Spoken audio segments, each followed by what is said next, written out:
Hello, everyone. Welcome to today's row. It's my great pleasure to introduce today's speaker, Bradley Sturt. So, Brad is a former graduate of MIT from MIT and did PhD by Dimitris Bertsimas, graduated 2020, and then joined as an assistant professor at University of Illinois Chicago. And his research interest is on robust optimization and application of robust optimization on revenue management and security and social part. And today he's going to enlighten us about the security aspect of the US election and how we can use robust optimization. So without further ado, Brad, the mic and screen is yours. Well, thank you so much for this invitation. I'm really excited to share this work. So, the preservation of democracy in the US hinges on the perception and reality that votes are counted correctly. And so, in this talk, I'm going to discuss the work that I've been doing over this past year on using robust optimization to improve the security and public confidence in vote counting in the United States. And this work I'm going to be presenting has already been pretty impactful. The tools that we've developed have been used in real world elections in counties in the US with total over hundreds of thousands of voters.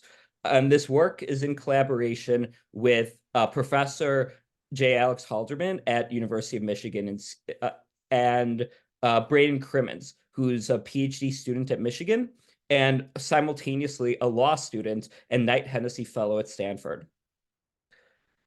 So let's begin with a crash course on United States elections. So 93% of Americans vote using paper ballots, and they make these paper ballots in a few different ways. They'll either hand mark a paper ballot at a polling location. They'll use what's called a BMD, a ballot marking device at a polling location to select their choices, which then gives a paper printout, or they will hand mark a paper ballot and mail it in. These paper ballots, once they're filled out and submitted, then get tabulated and scanned and tabulated using voting machines, typically at what's called a precinct. And then when the election is over, the voting machine has loaded and scanned all the votes, they will print what's called a poll tape, which is essentially like a receipt you get at a grocery store, which shows the vote total for each candidate. And that's what's used for tabulation. So this process begs a question. Why do we use voting machines to count votes? Why not hand count? And the reason is that ballots in the United States and many other countries typically have a huge number of contests and candidates on the ballot. So in a United States presidential election, a typical ballot will have more than 30 contests and more than 100 voting targets. In this example shown here of a ballot style from St. Louis, Missouri in November 2020, there were 50 contests. And these contests on a ballot will range from candidate contests that include electing president all the way down to electing your local school board. And the contests also include what are called ballot measures or propositions, which range from changing a state constitution on something like abortion rights all the way to funding scientific research. And because there are so many contests on a ballot style, it's a cost prohibitive and time consuming to do hand counting. That's why we use voting machines. Now, much of voter distrust or concerns about United States elections and coverage of elections in popular media has concerned these machines that scan ballots and count votes. So to understand why there's been so much discussion about these machines, we first have to understand how these machines work. So for a voting machine that counts votes to count votes correctly, it must be configured before an election with a mapping between the voting targets on the ballot. By voting target, I mean the little bubbles that you circle in. Must be a mapping between those targets and the candidates who should receive the votes when those targets are marked. And if a voting machine is configured with an incorrect mapping, accidentally or intentionally, then the machine may count votes for the wrong candidates. And so how exactly has this misconfiguration of machines caused issues? Let's see some examples. So first, in Antrim County, Michigan, in the 2020 election, some voting machines were accidentally misconfigured with mappings that caused votes for Republicans to be tallied for Democrats and vote for Democrats to go uncounted. This was an accidental misconfiguration, but it led to wrong results initially and widespread national coverage. And this type of an accidental misconfiguration turns out to have not been a one-off incident. Similar accidental misconfigurations that caused votes to be counted for the wrong candidates also occurred in Pennsylvania in 2019 and DeKalb County, Georgia in 2022. Now, to be clear, in all these cases, the accidental misconfigurations that caused votes to be swapped across candidates were quickly caught and corrected after the election. However, these misconfigurations resulted in the initial publication of incorrect vote totals and generated significant negative publicity, which in turn harms public trust in democracy. And because misconfigurations of voting machines, accidental misconfigurations happen so frequently, here's another example from 4 weeks ago. So last month, in an off-cycle election in Northampton County, Pennsylvania, voting machines were accidentally misconfigured in a way that swapped yes and no votes from one contest for one judge to a contest for another judge. I believe it was 2 judges. In this case, the reported vote total was not incorrect, but rather the voting machine misconfiguration caused confusion and disruption throughout the day as clerks, the people who work these polling stations, tried to resolve these issues. And this confusion and disruption led to people having to wait more than an hour to vote, even though this was a small-time municipal election. And the Politico piece that I have here real aptly summarizes the broader implications of voting machines misconfigurations can have on the country. Indeed, quote, Northampton's case underscores this delicate balance politicians and election officials say they must strike when investigating legitimate problems without providing fodder to conspiracy theorists. The broader concern, quote, the broader concern is that an incident like this would be misused to undermine confidence in our electoral process, said Al Schmidt, Pennsylvania's Secretary of State. These concerns expressed by the Pennsylvania Secretary of State are well-founded.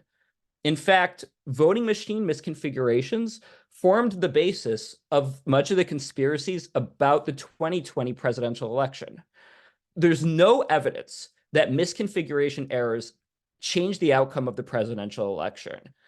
Nonetheless, the Antrim County, Michigan misconfigurations served as the basis for a Trump draft executive order, which was later obtained by the Congressional Committee investigating the events of January 6, 2021, that would have directed the Secretary of State of Defense to seize voting machines.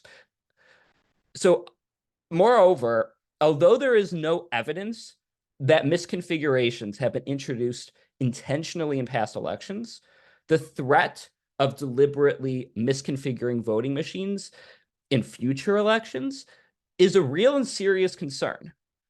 It turns out that the deliberate manipulation of voting machine configurations could be a realistic way that attackers might use to influence upcoming elections. The risk of misconfiguration-based attacks turns out pretty well known in the academic election security community. And moreover, videos from people affiliated with Trump have been made publicly available, which show that deliberate misconfigurations can be done in a low-tech way. So given that videos and knowledge of how that this can be done easily is available, such attacks on elections are a major thing of concern moving forward. So given all of this, it's imperative that election officials have tools to detect misconfigurations in voting machines before elections take place.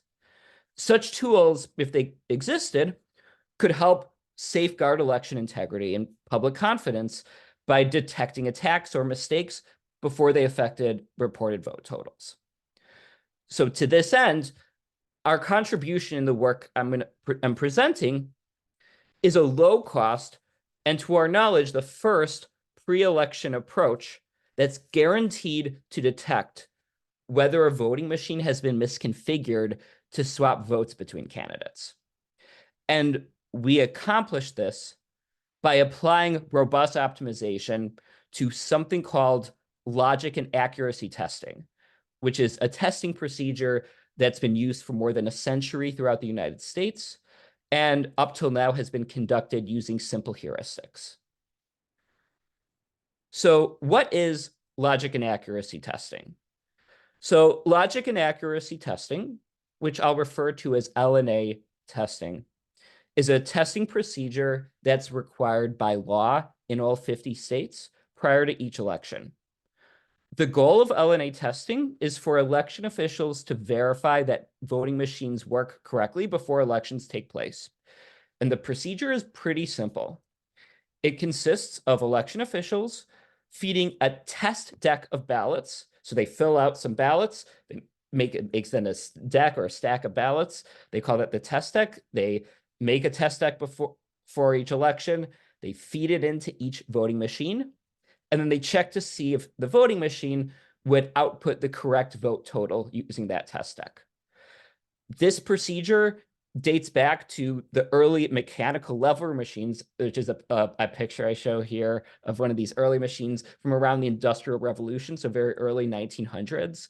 And LNA testing was designed to ensure that those machines the gears in these machines worked correctly. Quick side tangent. One of the ways back in the early 1900s that people tried to hack or rig elections was they would put pencil lead in the gears of their opponents in these machines. So LNA testing was created back then in part to at least make sure that when you turned each gear, there is nothing blocking the gears from recording the votes. So this is still used to this day, required by law in all 50 states. So pictorially, LNA testing follows this pretty simple flow diagram. So before each election officials will configure their election equipment, these machines, for what's going to be on the ballot.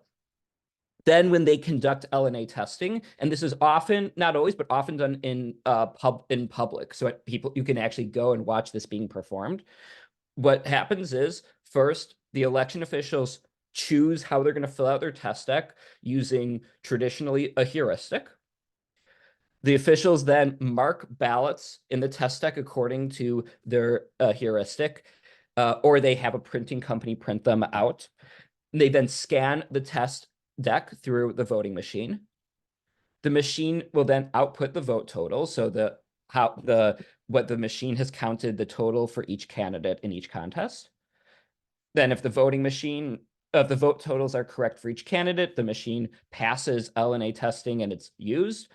And if a discrepancy is observed, then the discrepancy gets investigated. They first check to see if just someone filled out the ballots not in the way they had intended to, and then if not, they do more further investigation. So that's LNA testing. Let's see a simple example. So here I'm showing an example of a test deck with 6 ballots in a toy election with 2 contests. The first contest in this toy election is a presidential contest with 3 candidates. The second contest in this toy election is a Senate contest with 2 candidates. In both of these contests, voters are allowed to choose up to 1 candidate to vote for. So what I visualized here is a test deck with 6 ballots for this toy election. Then this first ballot is marked to vote for Washington and Webster. The second and third ballot are marked to vote for Jefferson and Clay. And then the 4 through 6 ballots in the test deck include a vote for Lincoln. If a voting machine is configured correctly, then this is what we would expect the poll tape, the output of the machine, to read. We would expect it to show 1 vote for Washington, 2 for Jefferson, 3 for Lincoln, 1 for Webster, 2 for Clay. So that's what we would expect to see if the machine is working correctly, configured correctly. What would it look like, though, if the machine was misconfigured? So let's suppose that the voting machine was misconfigured such that all votes that were intended for Washington got counted for Jefferson. Targets for Jefferson are counted for Lincoln. The bubble next to Lincoln was mapped to Washington. So if this was the voting machine configuration, and if the machine was then fed, the test deck was fed into this machine, the machine would interpret the test deck in this way, right? Just to flip back and forth, the machine would interpret this vote for Washington as a vote for Jefferson. It would interpret that Jefferson votes for Lincoln, the Lincoln ones for Washington. And because of that, this would be the output of the machine. It would interpret there being 3 votes for Washington, 1 for Jefferson, 2 for Lincoln. This would be incorrect based on what the output should be. And so LNA testing would not succeed. The discrepancy would be observed, and this machine would undergo further testing. Let's see another example. So suppose the machine was misconfigured instead, such that all votes for Lincoln were interpreted as votes for Clay, and the votes for Clay were interpreted as votes for Lincoln. Well, take a look at the second and third ballot here. If the votes for Clay are interpreted as votes for Lincoln, then the machine would be interpreting that the second and third ballot were marked with 2 votes in the presidential contest. And when and that's what is called an overvote. And machines, when given a ballot that's overvoted, will count 0 votes from that ballot for that contest. So under this misconfiguration in this test deck, the machine would output 0 votes for Jefferson and Lincoln. 0 votes for Jefferson and Lincoln because the only votes in this test deck that it's interpreting for Jefferson and Lincoln are in these 2 ballots. And in these 2 ballots, the machine believes this is an overvote. And also the votes for Clay would be incorrect. So this would be a discrepancy. And so this test deck would catch this misconfiguration. Third example. Suppose the machine was misconfigured to swap votes between Jefferson and Clay. Well, in that case, Jefferson and Clay just appeared in the second and third ballot. And so swapping them wouldn't change how the machine is going to interpret these ballots. So in this case, the output of the machine would be correct, even though the machine was misconfigured. And so this test deck would not catch this misconfiguration. And so LNA testing wouldn't cause anyone to do further investigation of this machine. Machine could then be used in an election, which of course could then cause incorrect vote totals in real life.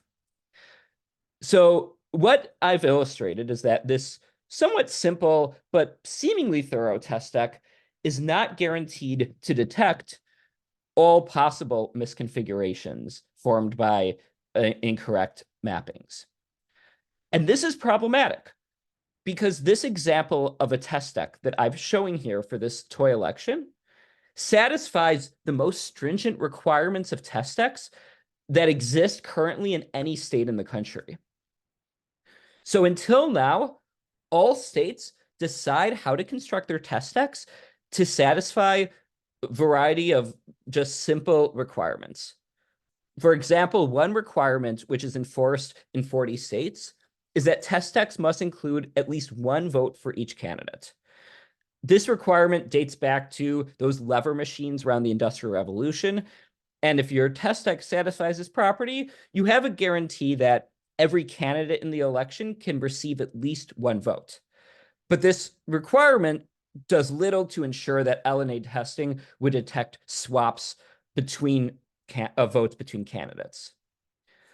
The most stringent requirement to date, which is required in about 17 states, is that every candidate within a contest receives a different number of votes. So within the presidential one, each candidate has to have a different number of votes across the test deck. In the Senate, each one has to have a different number of votes, and so on. And that requirement that there's a different number of votes within each contest was satisfied by that test deck for that simple election I just showed. So this requirement, as I just showed through an example, does not ensure that the LNA testing will detect swaps across of candidates across contests. And in fact, swaps, misconfigurations that swap votes from between candidates across contests was exactly the issue that happened in Pennsylvania, to our knowledge. Our understanding is what happened in Pennsylvania County last month. So, thus motivated, in this work, we propose a scientific approach to designing test decks that's guaranteed to detect a broad class of misconfigurations of voting machines. And our approach derives from recasting the problem of choosing test decks as a robust optimization problem. So at a high level, the approach we propose consists of designing test decks that are guaranteed, deterministically guaranteed, to detect any swap-based misconfiguration. The input to our approach is what's on the ballot. Specifically, the input to our approach is, for a given election, the set of contests that appear on the ballot, the set of candidates in each contest. So what are the names of the contests? How many and what are the names of the candidates you could vote for in each contest? And the maximum number of candidates that a voter is allowed to select in each contest. So that's the input. And the output is going to be a minimum length test deck with the property that for any incorrect bijection from voting targets to candidates, the output of a voting machine with the incorrect bijection will be different from the output of a voting machine that's configured correctly.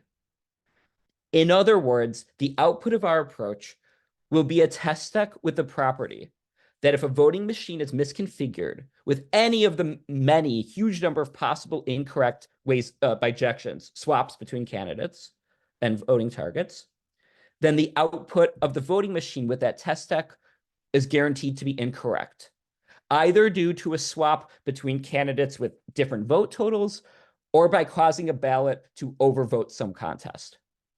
And when I say a minimum length test deck, by that I mean a test deck with the fewest number of ballots that satisfies this property.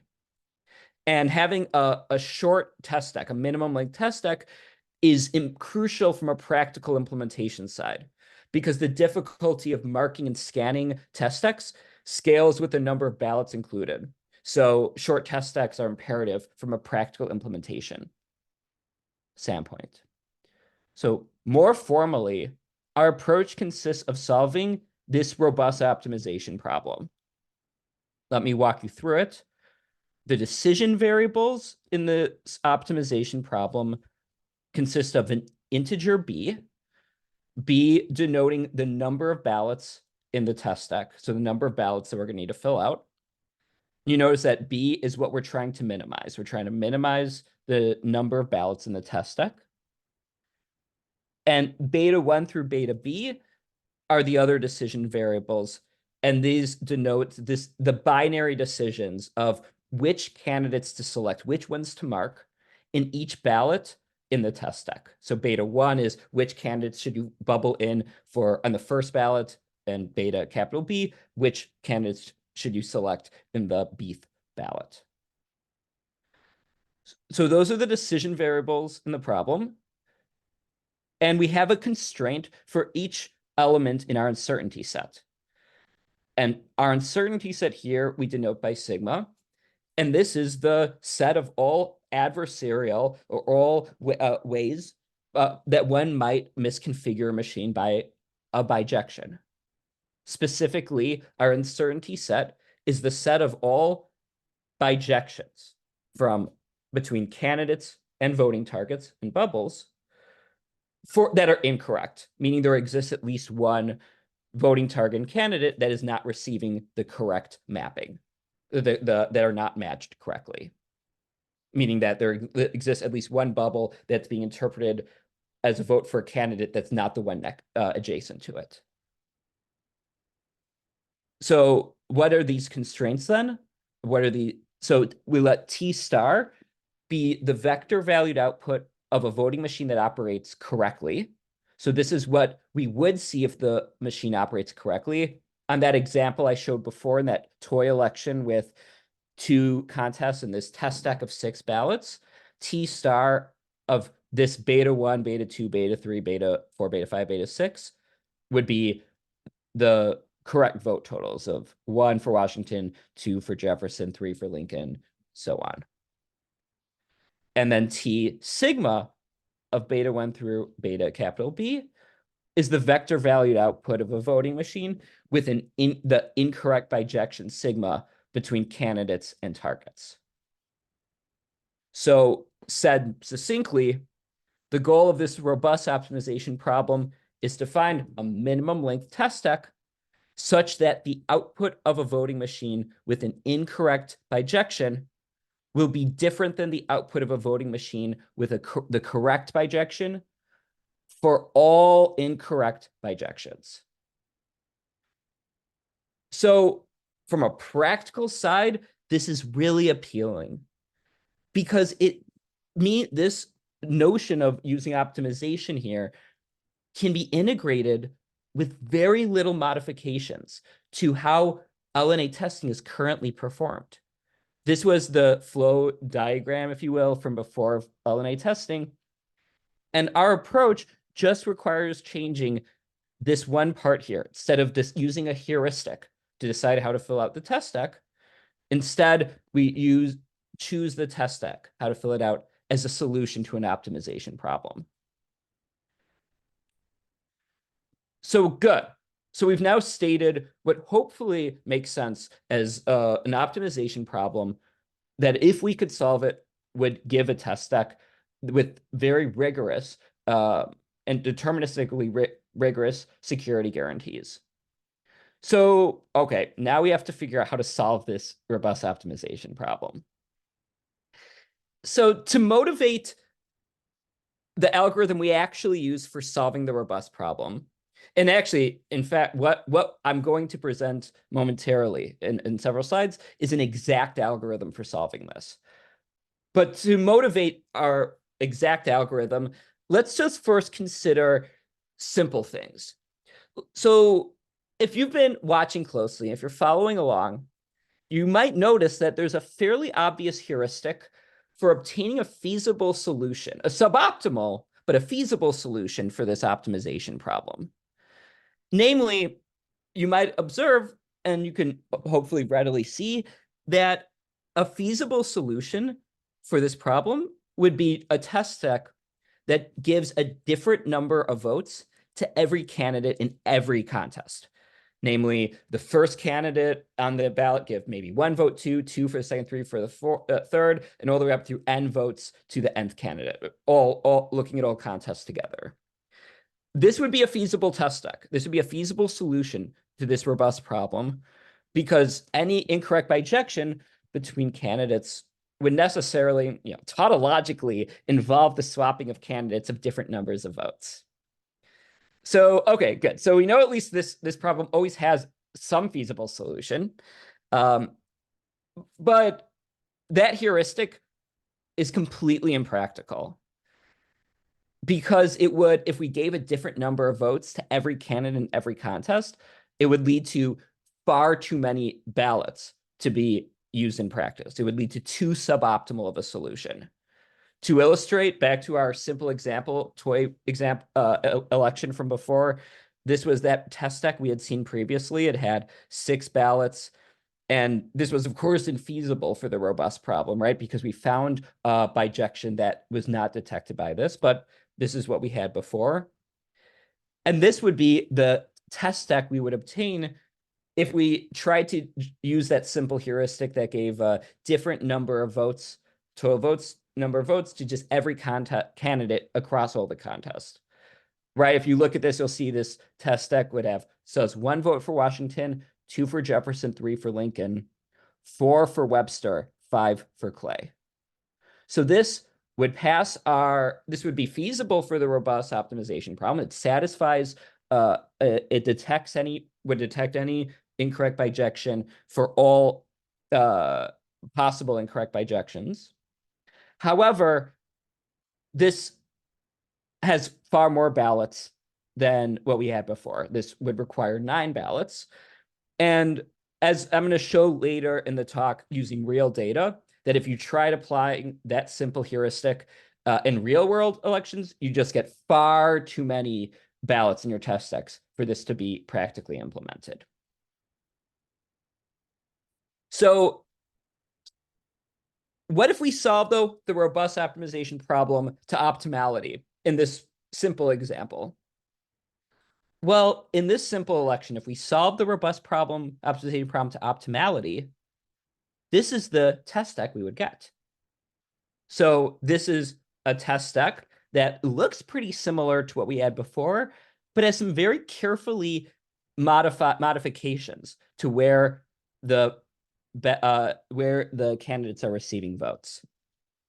And one can verify manually, if you wished, that this test deck is feasible for the robust optimization problem. Namely, you could verify that under any incorrect bijection between targets and candidates, the vote total from the machine would be incorrect, either because it would be swapping candidates with different numbers of votes, or because there would be an overvote created in at least one contest. And practically, we see that this test deck is no longer than the one from before, the one that satisfied the most stringent, at least in this example, the most stringent current requirements. So this is great. No more ballots in this example, but gives us it's feasible for the robust problem, gives us deterministic security guarantees. But despite studying this extensively, we have not been able to find any simple heuristic for coming up with like a test deck like this, for coming up with an absolute solution. It's fairly complicated, pretty intricately designed. So that leads us to the question of, or rather to the task of actually solving this robust problem to optimality. It's crucial from a practical side that we actually solve this to optimality. And so that's what we did. So how did we do this?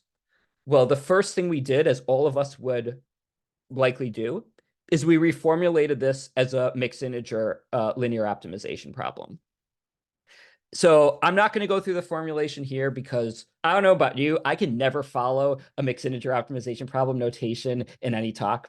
So for those interested, you could find in the paper. We spent a long time coming up with a clever mixed integer programming formulation. Then we added a bunch of symmetry reduction constraints. We did a bunch of tricks to dynamically remove unnecessary decision variables. So we threw lots of machinery at this and got a MIP formulation that we were pretty happy with. But turning this into a MIP turns out to not be the main challenge. Because once you write down a MIP, you throw all these sort of modeling tricks at it, we still face a fundamental challenge, which is the number of constraints here. So this is a discrete uncertainty set. And so as a result, we need a constraint here for every element of our uncertainty set. Well, how many elements are there? By the way, how much time do I have? Around 15 more minutes, excluding the questions. Perfect. So, thank you. So, how many elements are there in our uncertainty set? Well, we remember our uncertainty set is a set of all incorrect bijections between candidates and targets, voting targets, bubbles. So if n is the number of candidates across all of the contests in an election, then the number of elements of our uncertainty set is n factorial minus 1. And in real-world elections, it's quite common to have ballots with more than 100 candidates. And so as a result, this robust optimization problem would have If it was 100 candidates, 100 factorial minus 1 constraints. That's like 10 to the 157, which is far more than the estimated number of particles in the universe. So we clearly, even if you come up with a great MIP formulation here, we clearly cannot implement this, represent this, or solve it on any computer. So what we did was we developed a cutting plane algorithm. And the cutting plane algorithm is very natural.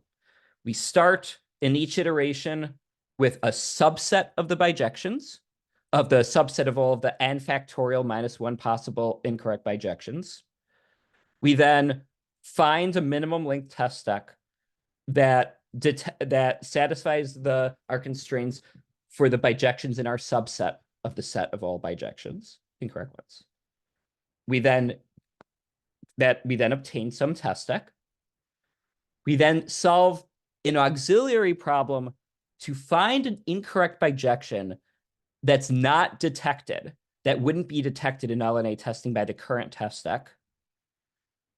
We add that bijection, that swap, into our subset, and we repeat. And we do this iteratively until it converges. It can't find a swap bijection that's violated. And at that point, we have terminated at an optimal solution. And of course, because our uncertainty set is discrete, this will terminate after a finite number of iterations.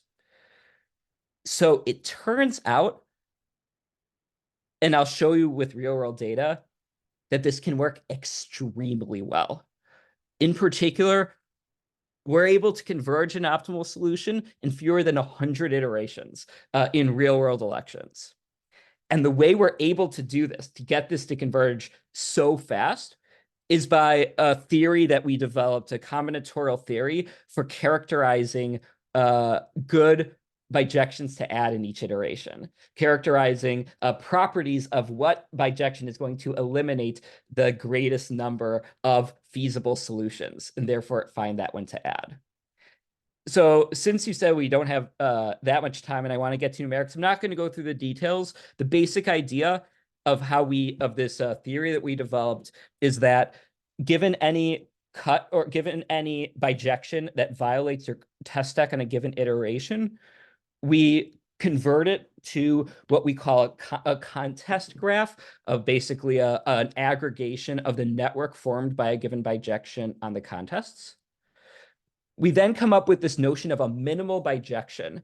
We say that a bijection is minimal if its corresponding contest graph has a single connected component.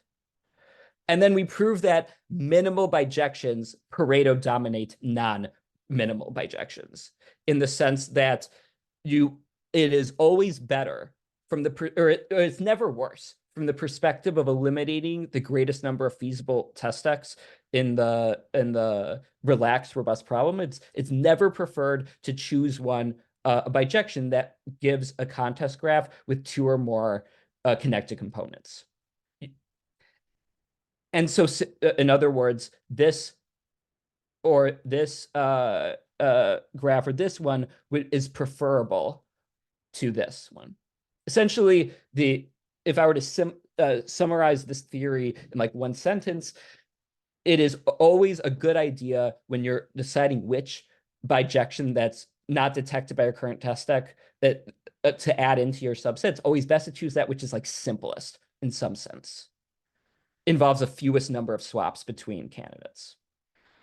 And it turns out that a minimal bijection that's undetected by a given test stack, if one exists, can be found by a very compact mixed integer linear program. One with only n squared binary decision variables, where n is the number of candidates, and n plus bc constraints, b being the length of your current test stack in that iteration, c is the number of contests. I'm not going to go through this, don't worry, everyone. But all I want to show is that this auxiliary problem we need to solve to find this a minimal bijection that's undetected is essentially like a matching problem with some side constraints. We solve this at scale. It could be solved in milliseconds. So we have a very compact MIP for finding a good cut to add in at each iteration. And that's what allows us to converge incredibly fast. So let me now turn to showing you some real world data. So in partnership and collaboration with the Michigan Bureau of Elections, we have done piloting of this our exact algorithm. But what I want to show you is a retrospective study we did, applying our exact algorithm for the robust optimization problem to all of the ballot styles across the state of Michigan that were used in the 2022 November elections. So this is the setup of the experiments I'm going to show. So the data we have, the input to the experiment is going to be for each ballot style. So for each different, essentially PDF ballot that was used in this election, we're given the set of contests in each ballot style, the set of candidates in each contest, and the maximum number of allowed votes in each contest. So in November 2022, in Michigan, there were just under 7,000 different ballot styles used throughout the state. You might be wondering, why are there so many different ones? Think like local school board is different in every town, right? So like every ballot style for things like school board, for things like sanitation commissioner, for a lot of these local ones means that the ballot that you see if you're in one county looks different than one different county or a different township. That's why there are so many different ballot styles. So we're given data on the contents of each of those, and we ran our exact algorithm for the robust optimization problem across the state, all of these. And what we wanted to know was in this retrospective study, which can be found in our paper, the preprint, is we wanted to know the practicality of this. We wanted to know, so we added constraints that our test X must satisfy legal requirements that the state has on test X. We wanted to know if the test X that are obtained by the robust optimization problem, so the test X with these significantly better, more rigorous guarantees than currently exist anywhere in the country of how test X currently used anywhere in the country. We want to know how many ballots our test X contained compared to what they're currently using. And we wanted to know if it could be run practical time. Practical would be running in a couple of days, because from when the state obtains the data on what's on the ballots to when counties start running LNA testing is like a very short time window. So before I show you the results, let me just give you a sense of this election.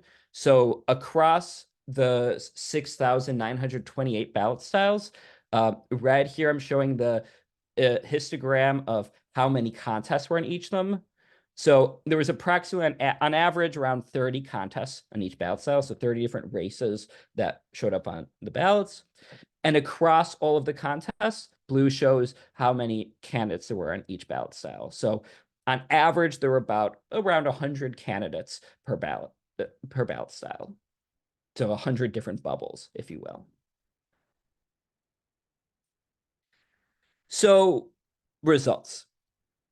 So under Michigan's procedure, and I should note, Michigan has one of the most stringent requirements throughout the country on what test X must satisfy. They require that every candidate in each contest receives a different number of votes.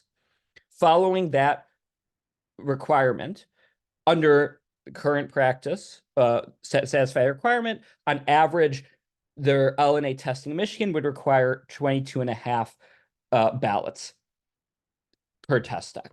So on average, in each county, in each region that's doing LNA testing, they would have to fill out, on average, 22 and a half ballots in order to just satisfy the minimum requirements in the state. And that minimum requirement would detect swaps within contests, right? Because it'd be giving a different number of votes to candidates within a contest, but was not guaranteed to detect across contests.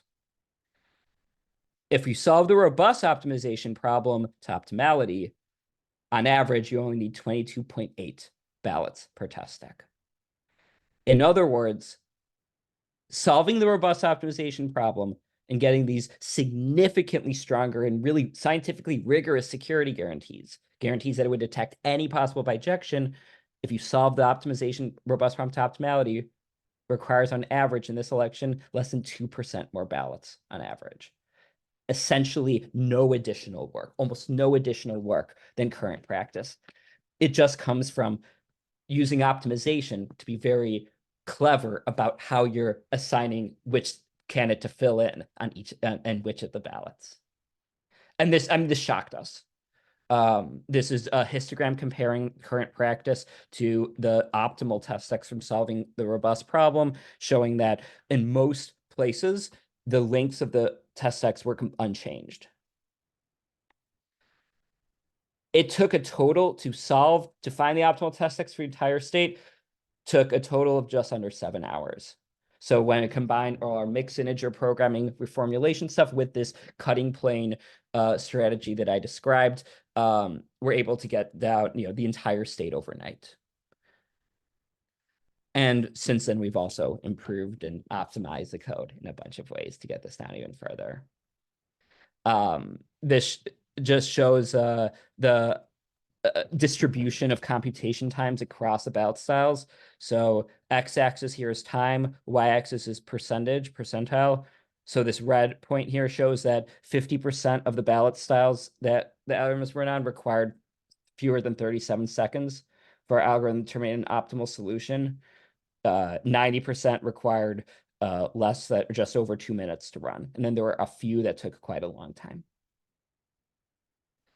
And this is this shows there's a bubble here for each ballot style that the algorithm was run on, a dot. And this shows that most of the ballot styles converged in, well, almost all of them converged in the cutting plane algorithm converged in fewer than 300 iterations. Most were under 100 iterations. Finally, last numerics. This shows the comparison of red is the distribution of test deck lengths used by solving the robust optimization problem to optimality. And blue shows how many ballots you would need in test decks if you gave a different number of votes to every candidate in every contest. That's simple heuristic for getting a feasible solution for the robust problem that I showed earlier. Remember, there was the one where I showed 9 ballots if you went from 6 to 9. This is what it would be if you applied that same heuristic to get a feasible but suboptimal solution. We require well over 100 ballots per test deck, which shows solving this thing to optimality is like actually crucial. So in conclusion, what I've shown here, this what we call robust logic and accuracy testing, has been piloted in multiple real-world elections in partnership with the Michigan Bureau of Elections. Our hope is for statewide deployments of this approach in the November 2024 presidential election. And finally, and this is sort of a pitch to you all here, is to consider working on elections more generally, but election security in particular. Hopefully, I've convinced you or shown you that election security, and maybe even just computer security as well in general, is a novel and potentially incredibly high impact application of robust optimization. We have so many tools for characterizing classes of adversaries and then coming up with solutions that are low cost and practically implementable that are guaranteed to detect or catch different, clearly specified classes of adversaries. We have so many algorithmic tools that we've all developed over these past decades to solve such problems. And this is an area that, to my knowledge, there's so many open problems, election security, where tools from robust optimization and operations research more generally can be applied. It's been super rewarding. It's a fascinating space, and it's working on the space is a way to really have a positive impact on society and making democracy work. So I have a long list of open problems. If anyone is interested, please reach out to me. I would love far more than I have time to work on now that I've learned this space. So with that, I'll conclude. Thank you so much.